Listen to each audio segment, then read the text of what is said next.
Bienvenidos a nuestro podcast La Biblia en un año, episodio 235. El tema de hoy, confía en que Dios lo hará a su manera. Qué bueno, a veces nosotros tenemos expectativas y queremos que Dios actúe a la manera de nosotros, pero lo mejor es confiar en la manera del Señor, que es la mejor. A veces desearía haber mantenido un diario con constancia. Al menos estoy contento de haber registrado algunas de mis oraciones, junto con las palabras del pasaje de hoy. No sabemos qué hacer. En ti hemos puesto nuestra esperanza. Eso lo puedes encontrar en 2 de Crónicas 20:12, que lo leeremos ahora. He anotado algunos de los que parecían problemas insuperables y también situaciones a las que me he tenido que enfrentar a lo largo de los años. Es sorprendente y maravilloso ver y tener un registro de cómo Dios nos ha librado de tantas de ellas en su propio tiempo y a su manera. Recordar la capacidad que tiene Dios de liberarnos incrementa tu fe en que pueda hacerlo de nuevo. Dios es verdaderamente poderoso. En realidad, Dios es todopoderoso y omnipotente. Lo mejor es que puedes confiar en Él. Ahora vamos a la lectura de la palabra y para eso tengo de invitado hoy a mi amado esposo, el pastor Luis. Qué bendición. Gracias, pastora. Gracias, mi amor.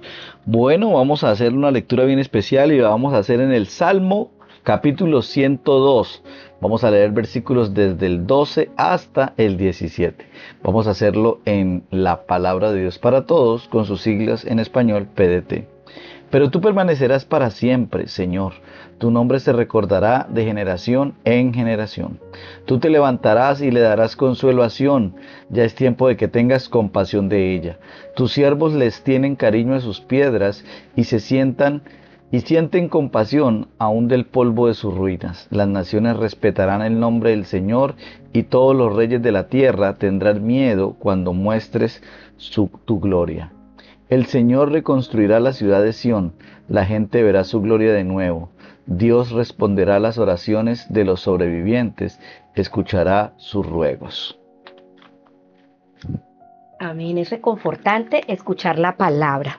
Y bueno, vamos entonces ahora al primer punto en donde vamos a estudiar un poco este texto de hoy de Salmos. El primer punto es confía en que Dios responderá tus oraciones. Como dijo Charles Spurgeon en su conocida cita, la oración es el delgado nervio que mueve el músculo de la omnipotencia. Cuando vemos los problemas en nuestra sociedad y de la iglesia, ¿cuál es nuestra primera respuesta? Al contemplar el salmista el embrollo en el que se encuentra el pueblo de Dios y el hecho de que la ciudad está en ruinas, su primera respuesta es clamar a Dios. El Señor está hablando. El salmista le recuerda a Dios su poder y su amor, declarando su grandeza. Cuando dice en el verso 12, tú, Señor, reinas, y tu compasión por Jerusalén. Tus siervos sienten cariño por sus ruinas, los mueven a compasión sus escombros. Cuando miro nuestra nación hoy en día, veo que gran parte de la iglesia está en ruinas. Dios tiene el poder de reconstruir a su pueblo en esta tierra. Puedes estar seguro del poder de Dios a la hora de responder a tus oraciones. No es que puedas controlar el poder de Dios con tus oraciones, sino que Dios siempre está activo en la vida de su pueblo y en su mundo. Atenderá la oración de los desamparados y no desdeñará sus ruegos. Bueno, qué buena oportunidad para que juntos oremos. Tú que estás escuchando ahí, nuestra reacción al ver la situación de nuestra nación, Colombia, en este momento, de todas las ruinas espirituales, físicas y emocionales que estamos viviendo, las ruinas gubernamentales, ruinas económicas, qué bueno que podamos hacer lo mismo que hizo David, clamar al Señor y confiar en Él. Vamos a orar. Amado Señor, hoy clamamos a ti en el nombre de Jesús para que por favor reconstruyas la iglesia en nuestra Colombia. Mira la iglesia, ore allí por la iglesia en su país y en el país donde está habitando en este momento. Dígale, Señor, mira este país en donde me encuentro. Mira mi país también, Señor. Mira la iglesia, cómo se encuentra en ruinas en este momento. Te pedimos, por favor, que tengas misericordia y la reconstruyas. Te pido que envíes tu Espíritu Santo sobre nosotros de nuevo y sobre nuestra nación, trayendo restauración. En el nombre de Jesús lo suplicamos y confiamos en ti, creyendo que tú nos respondes. En Cristo Jesús. Amén. Así es, gloria a Dios. Bueno, ahora vamos a hacer la otra lectura y esa está en la primera carta del apóstol Pablo a los Corintios, primera de Corintios capítulo 15. Vamos a leer desde el versículo 35 hasta el 49. El cuerpo y la resurrección. Tal vez alguien preguntará, ¿cómo van a ser resucitados los muertos? ¿Qué clase de cuerpo van a tener? ¿Qué pregunta tan tonta? La semilla no germina a menos que muera, ¿verdad? Y lo que siembras es una simple semilla que todavía no tiene la forma que ha de tener después, es decir, que no tiene el mismo cuerpo, así se trate de trigo u otro grano. Dios le da a cada semilla la forma que Él decide, cada semilla recibe el cuerpo que le corresponde. No todos los cuerpos son iguales, los hombres tienen un cuerpo y los animales tienen otro. Las aves tienen un cuerpo y los peces otros. Hay también cuerpos celestes y cuerpos terrestres, pero los cuerpos celestes tienen un tipo de belleza, mientras que los cuerpos terrestres tienen otro. El sol tiene un tipo de belleza y la luna otro. Las estrellas tienen otro tipo de belleza y cada uno una belleza diferente. Así será la resurrección de los muertos. El cuerpo que se pone en la tierra se pudre, pero el cuerpo que es resucitado nunca se pudre.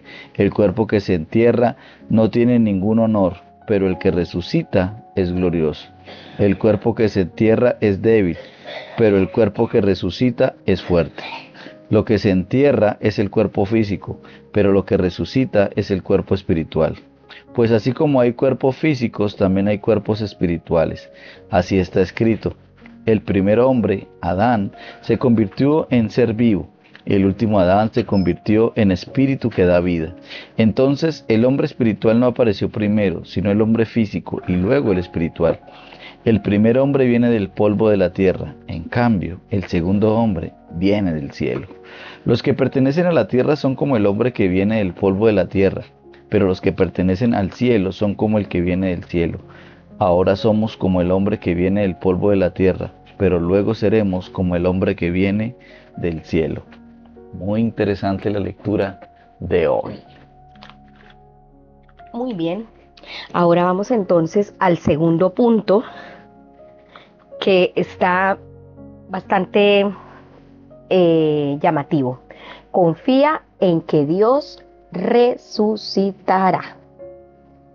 La pérdida de alguien querido es muy doloroso y afrontar nuestra propia muerte puede parecer algo aterrador. No sé a ustedes cómo les parece enfrentar la muerte, pero es algo aterrador. Este pasaje nos da una nueva perspectiva para nuestros duelos y nuestros miedos. Cuando el Nuevo Testamento habla del amor de Dios, suele apuntar a la cruz de Jesús. Cuando habla del poder de Dios, suele apuntar a la resurrección de Jesús. Ese poder es la fuerza grandiosa y eficaz que resucitó a Jesús de entre los muertos, como lo dice Efesios 1 del 19 al 20. Aquí el apóstol Pablo habla de cómo ese mismo poder también resucitará tu cuerpo. Usa la analogía de una semilla de trigo, la cual no alcanza su potencial completo a menos que primero muera y sea enterrada. Lo que tú siembras no cobra vida a menos de que muera. Eso lo dice en 1 Corintios en el capítulo 15, el verso 36. Aunque tienen un aspecto muy diferente, hay una continuidad entre la semilla y el trigo. Por la resurrección de Jesús, puedes confiar en que Dios también te resucitará a ti a su manera, lo cual será infinitamente mejor que lo que podamos imaginar nosotros. Al escéptico que se pregunta cómo resucitarán los muertos, con qué clase de cuerpos vendrán, Pablo le respondió: ¡qué tontería! Lo que tú siembras no cobra vida a menos de que muera. No plantas el cuerpo que luego ha de nacer, sino que siembras una simple semilla de trigo o de otro grano. Pero Dios le da el cuerpo que quiso darle, y a cada clase de semilla le da un cuerpo propio. Señala la inmensa variedad de Dios que hay en la creación, lo que sugiere, de paso, que no deberíamos intentar ser como ninguna otra persona. Está bien ser diferente, la diversidad es buena.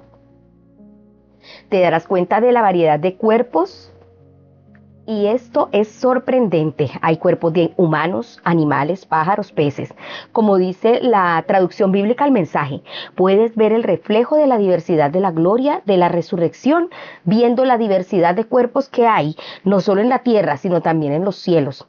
El sol, la luna, las estrellas, todas estas variedades de belleza y brillo. Y eso que solo estamos mirando las semillas anteriores a la resurrección. ¿Quién puede imaginarse cómo serán las plantas de la resurrección? Continúa diciendo, esta imagen de plantar una semilla muerta que resurge como una planta viva, como mucho no es más que un boceto, pero puede que nos ayude a comprender el misterio del cuerpo de la resurrección, pero solo si somos conscientes de que cuando somos resucitados, lo somos para siempre, para estar vivos eternamente. El cuerpo que se planta no es bello, pero cuando es resucitado se vuelve glorioso. Algo que se deposita en la tierra en debilidad, resurge lleno de poder. La plantación de la semilla es natural, el crecimiento de la semilla es sobrenatural. La semilla, el mismo cuerpo, pero qué diferencia entre cuando fue depositado en la tierra en mortalidad física y cuando fue resucitado en la inmortalidad espiritual.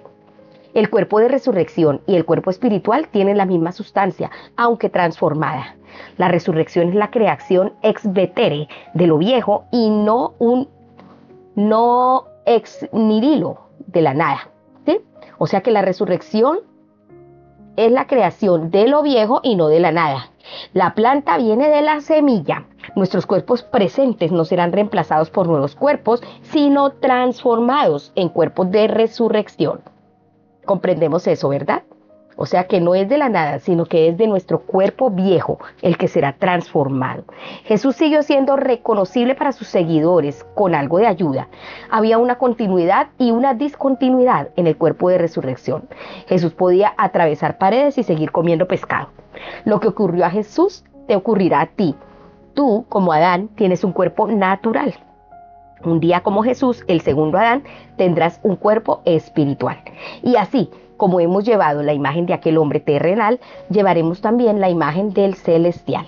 Este es un misterio poderoso, pero que esta analogía de la semilla nos da una idea para que podamos entender un poco lo que significa la resurrección y la esperemos con muchas ansias. Yo espero ver mi cuerpo transformado en ese cuerpo espiritual y lleno del poder y la gloria de Dios. Bueno, vamos entonces a orar, a darle gracias al Señor por este poder, por estos milagros y por esta esperanza viva que tenemos.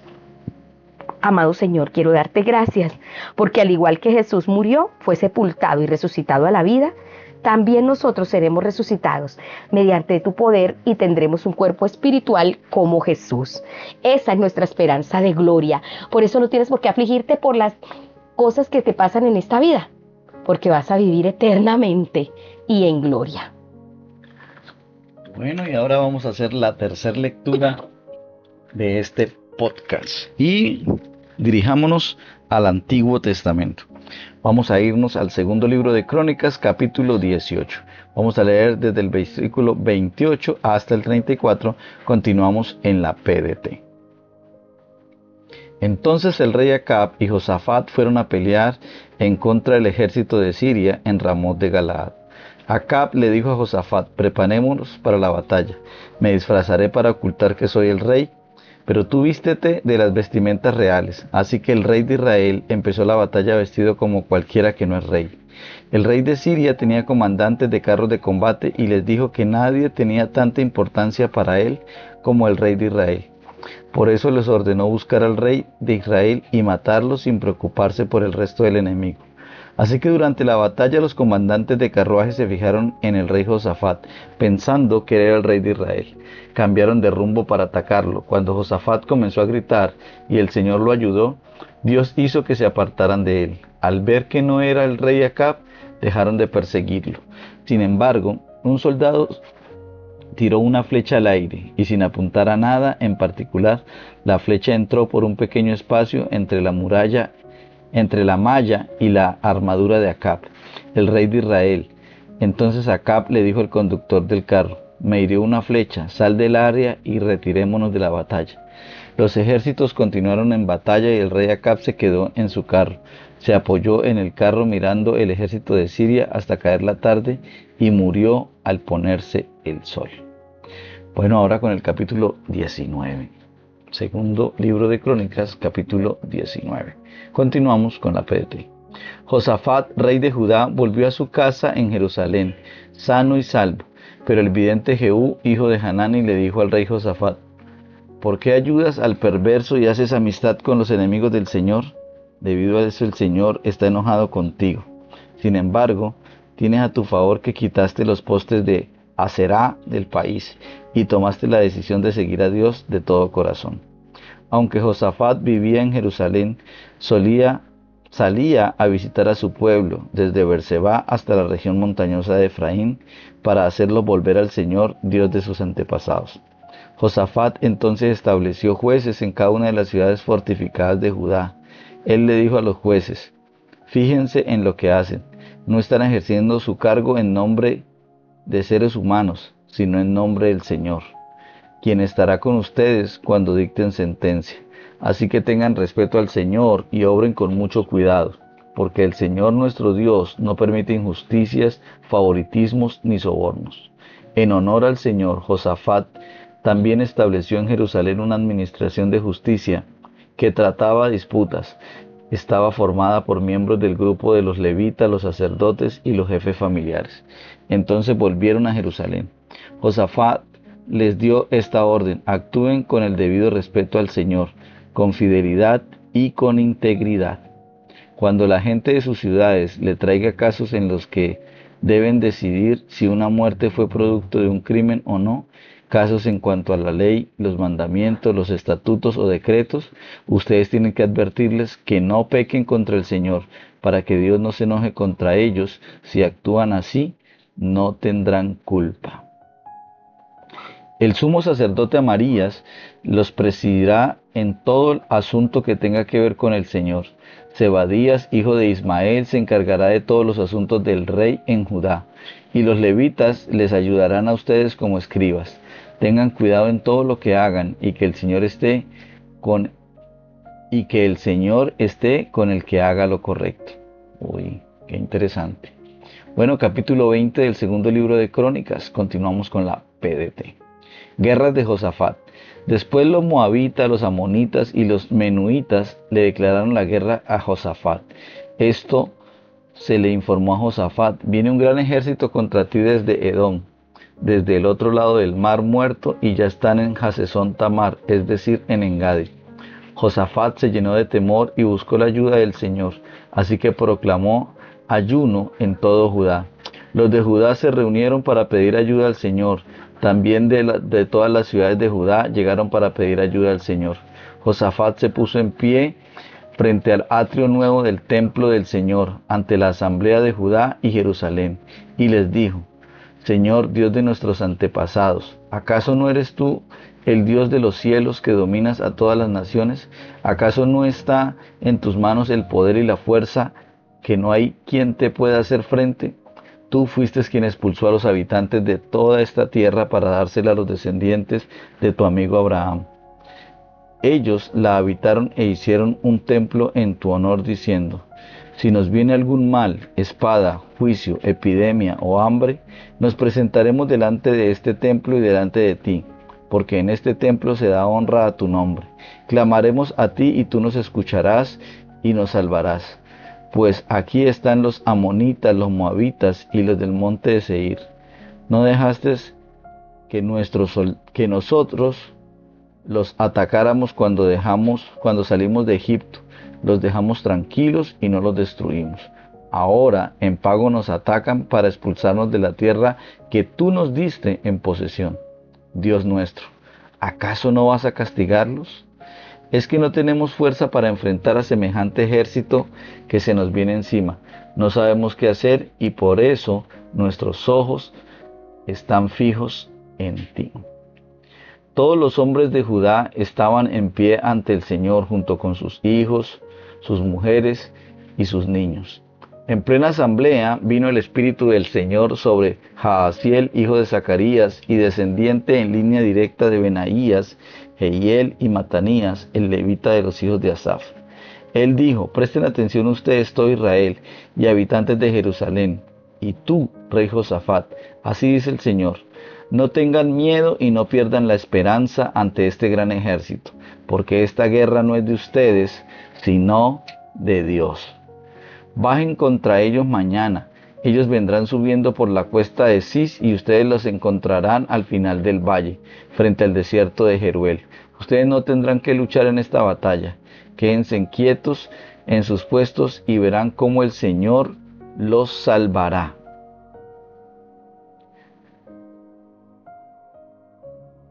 Habitantes de Judá y Jerusalén, no tengan miedo ni se acobarden. Salgan mañana a hacerles frente, que yo, el Señor, estaré con ustedes.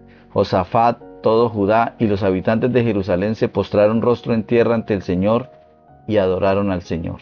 Los levitas descendientes de Coat y de Coré se levantaron para alabar en voz muy alta al Señor Dios de Israel. Se levantaron al día siguiente bien temprano, salieron al desierto de Tecoa. Mientras salían, Josafat dijo: escúchenme, habitantes de Judá y Jerusalén, confíen en el Señor su Dios y serán salvos. Confíen en sus profetas y tendrán éxito. Después de consultar con el pueblo, Josafat colocó al frente del ejército algunos cantores para cantar al Señor y alabarlo, porque Él es santo y grandioso. Cantaban la canción: den gracias al Señor porque su fiel amor es eterno. En el momento en que comenzaron a cantar y alabar a Dios, el Señor emboscó a los amonitas, a los moabitas, a los del monte de Seir que venían contra Judá, y los derrotó. Los amonitas y los moabitas comenzaron a atacar a los del monte de Seir y acabaron con ellos. Después de que mataron a los del monte de Seir, se atacaron y mataron entre ellos. Cuando los de Judá fueron al lugar de observación, donde se ve el desierto, para ver la ubicación del ejército enemigo, solo vieron los cadáveres tendidos en el suelo. No hubo ni un solo sobreviviente. Entonces Josafat y el ejército de Judá fueron a llevarse el botín y encontraron entre los cadáveres mucho ganado, riqueza, ropas y joyas muy valiosas, más de lo que se podían llevar. Gastaron 3 días recogiendo el botín, porque era muy grande. El cuarto día se reunieron en el valle de Beraca y allí agradecieron al Señor. Por eso llaman a ese lugar el valle de Beraca hasta hoy. Josafat volvió a Jerusalén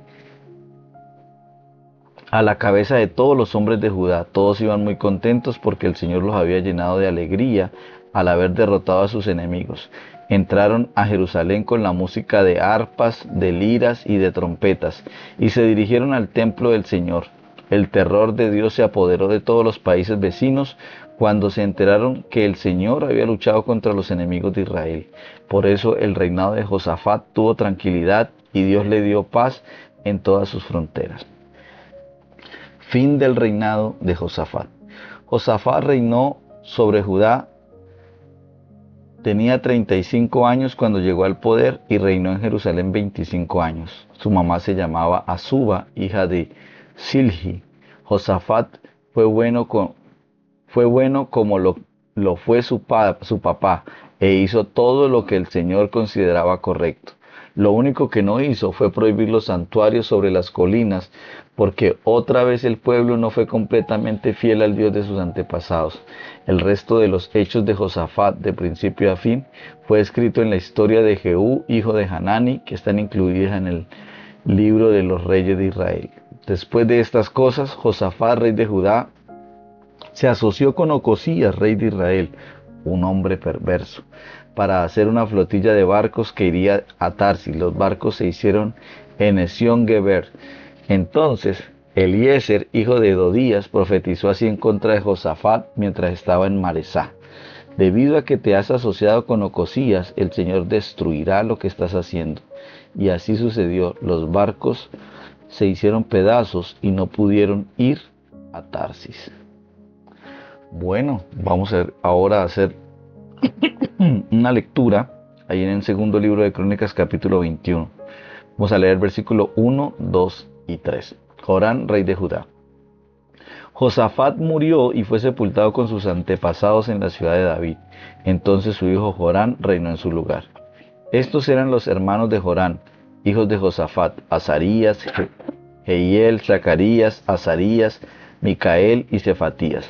Todos ellos eran hijos de Josafat, rey de Israel.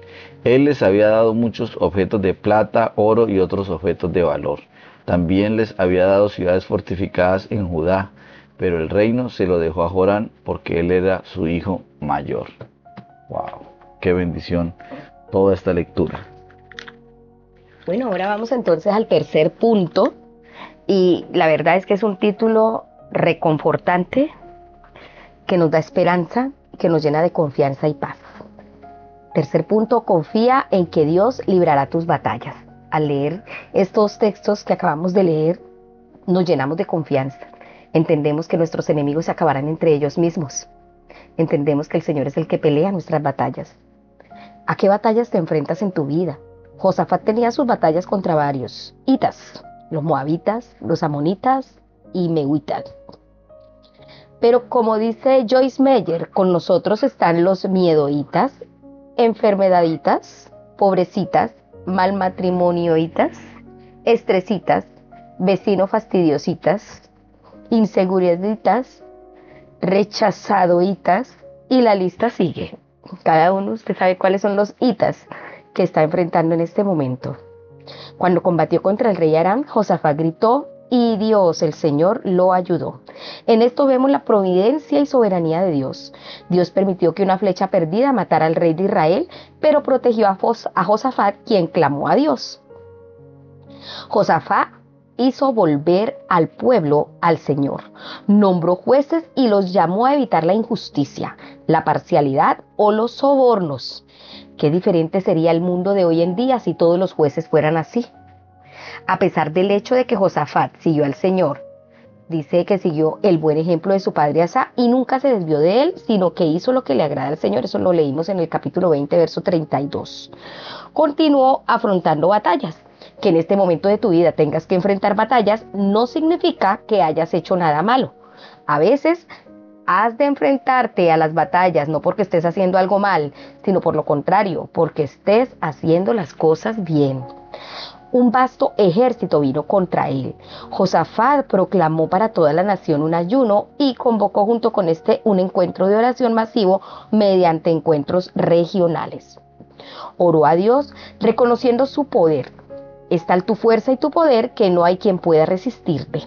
Reconoció que no podemos oponernos a esa multitud que viene a atacarnos. No sabemos qué hacer. En ti hemos puesto nuestra esperanza. Dios respondió mediante las palabras de un profeta. El Espíritu de Dios vino sobre él cuando esperaban en Dios.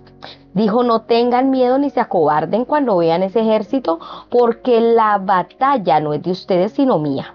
Pero ustedes no tendrán que intervenir en esta batalla, simplemente quédense quietos en sus puestos para que vean la salvación que el Señor les dará. Salgan mañana contra ellos porque yo, el Señor, estaré con ustedes. Wow, de verdad, cuando recibimos una palabra como esta en medio de una de nuestras batallas, de verdad que debemos confiar, porque muchas veces el Señor nos da la palabra, pero seguimos desconfiados y no hacemos lo que Dios nos dice y lo que vamos haciendo a nuestra manera. Pero lo que el Señor hoy está diciendo para esas batallas que estás enfrentando es: no tengas miedo, no te acobardes, porque esa batalla no es tuya, sino que es del Señor. Ustedes no intervengan, quédense quietos para que vean la salvación que el Señor les dará. Y el Señor vuelve y les dice: yo estaré con ustedes. Salgan, que yo estaré con ustedes. No sé qué instrucción específica el Señor les está dando, pero usted debe tomarse un tiempo para que el Señor le hable, porque mire que el Señor dice que el Espíritu de Dios vino sobre el profeta cuando esperaban en Dios. Dice la palabra en el verso 14. Entonces, si usted realmente está esperando en el Señor, el Espíritu de Dios va a venir sobre su vida y el Señor va a traer palabra y le va a dar instrucciones específicas donde el Señor le va a decir: salga entre, haga esto, haga lo otro, pero obedezca a Dios fielmente lo que Él le diga, porque el Señor le dice, yo estaré con ustedes. Josafat se postró ante el Señor, se pusieron de pie para alabar al Señor a voz en cuello. Le dijo al pueblo en un mensaje que viene a resumir todo el libro de Crónicas, confíen en el Señor y serán librados, confíen en sus profetas y tendrán éxito. Eso lo dice en el verso 20. Empezaron a alabar al Señor cantando. Den gracias al Señor, su gran amor perdura para siempre. Mira, la alabanza es un arma. El alabar es el arma con la cual el Señor nos libra. Es el arma con la cual el Señor los libró a ellos en ese momento. Y es la misma arma que podemos usar en este momento para que el Señor nos libre de nuestras batallas. Tome un tiempo allí, entre al gimnasio espiritual y dígale al Espíritu Santo, necesito que venga sobre mí. Pero aprenda a confiar y a esperar en el Señor, porque mientras esperamos, el Señor va a hablar. Vamos a orar. Amado Señor, hoy quiero confiarte las batallas a las que me estoy enfrentando y a las que me enfrentaré que aún no sé. Mira, Señor, cada persona que está escuchando este podcast. Te pido, Señor, que obres en cada una de sus batallas. No sé con qué está batallando cada uno, si es con su matrimonio, con su hogar, con sus hijos, con la salud. Señor, no sé cuáles son esos hitas, esas enfermedades, de pronto esas cosas financieras, problemas económicos. Cada uno está allí esperando en ti. No sabemos qué hacer, Señor, pero nosotros ponemos nuestros ojos en ti. Te rogamos, por favor, que tu Espíritu venga ahora mismo donde está cada uno allí haciendo esta oración, que tu Espíritu venga sobre ellos y que puedas darle la plena confianza y seguridad. Dale las instrucciones, entréganos las instrucciones específicas y que nosotros podamos estar quietos y esperar en ti, porque sabemos que de ti viene la respuesta, de ti viene la liberación y en el nombre de Jesús hoy creemos que tú nos dices que esperemos que tú peleas por nosotros. En el nombre de Jesús, amén. Bueno, y la pastora Pipa añade 1 Corintios 15:42, donde dice, así sucederá también con la resurrección de los muertos. Lo que se siembra en corrupción, resucita en incorrupción. Ella comenta, es emocionante, algo que aguardar expectantes. Sí, Señor, yo creo que es la esperanza de gloria más grande, es lo que debemos aguardar todos los días y que todos los días podamos acostarnos expectantes. Señor, si esta noche es tu venida, llévame contigo y que todos los días podamos esperar. Si vamos a morir, que muramos en Cristo. Bueno, amados, espero que este devocional haya sido de muchísima bendición para ustedes, así como lo fue para mí y para mi amado esposo que está aquí conmigo. Recuerde que debemos confiar en que Dios lo hará a su manera.